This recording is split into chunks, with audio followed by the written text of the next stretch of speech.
Ce qu'on a pu apprendre en 2 ans, c'est qu'on ne sait jamais exactement ce qui peut se passer.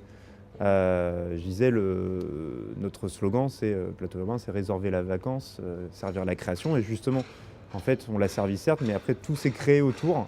Il y a eu énormément d'émulsions, de rencontres entre différentes structures. On n'aurait jamais pu imaginer que les Grands Voisins, ça devienne ce que c'est aujourd'hui, quand on est arrivé en février 2015 et que tout était muré, tout était sombre et puis aussi sombre dans le projet. Déjà, on a appris à faire notre métier parce que c'était la première expérience réelle d'un ensemble aussi grand, de pouvoir gérer sur un espace de 3 hectares 4 et plus de 10 000 mètres carrés d'occupation. C'est sûr qu'on a beaucoup évolué en 2 ans, parce qu'à la base, quand on est arrivé ici, on était 2.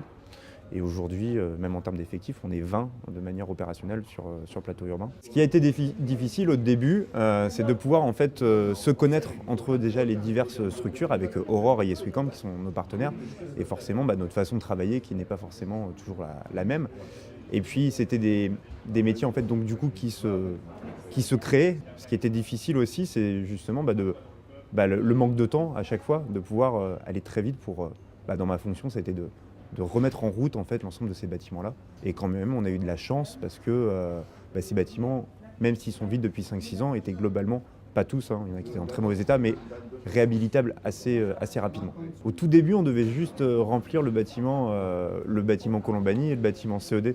Et finalement, on a commencé par le bâtiment Robin. Et après, on était concentré essentiellement sur ce bâtiment-là. Et puis, au fur et à mesure, on a récupéré des mètres carrés. Donc au fur et à mesure, on a eu de nouvelles structures qui sont arrivées. Il ne faut pas oublier qu'à la base, si les structures sont venues ici, c'est avant tout le premier argument. Cool, on va rencontrer des gens qui ne font pas la même chose que nous, mais aussi on va payer des loyers, des bureaux pas chers. C'était quand même le premier axe. Évidemment qu'après, il a énormément évolué. Moi, je pense que c'est là où vraiment on a appris beaucoup de choses. Justement, c'est en fait toutes ces histoires qui se sont créées. Si à la fin, on dit souvent... ouais, c'est quoi le bilan ? Le bilan, pour moi, c'est souvent aussi les histoires qui se sont faites, les histoires qui se sont créées entre les différentes rencontres, où en fait, des publics qui jamais ne se seraient rencontrés, se sont rencontrés dans cet endroit-là.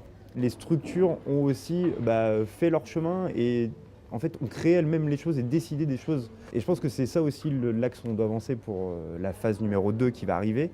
C'est que là, pour la première fois, on a la chance d'avoir 80 structures qui sont sélectionnées, qui vont être là, déjà en amont du projet, 4 mois avant. Donc on a toute l'opportunité de pouvoir rassembler ces 80 structures et dire voilà, ça va être ça, il y a un cadre qui va être posé, mais qu'est-ce que vous pouvez faire, qu'est-ce que vous pouvez apporter, quelle prise de décision en termes de gouvernance on peut évoluer là-dessus.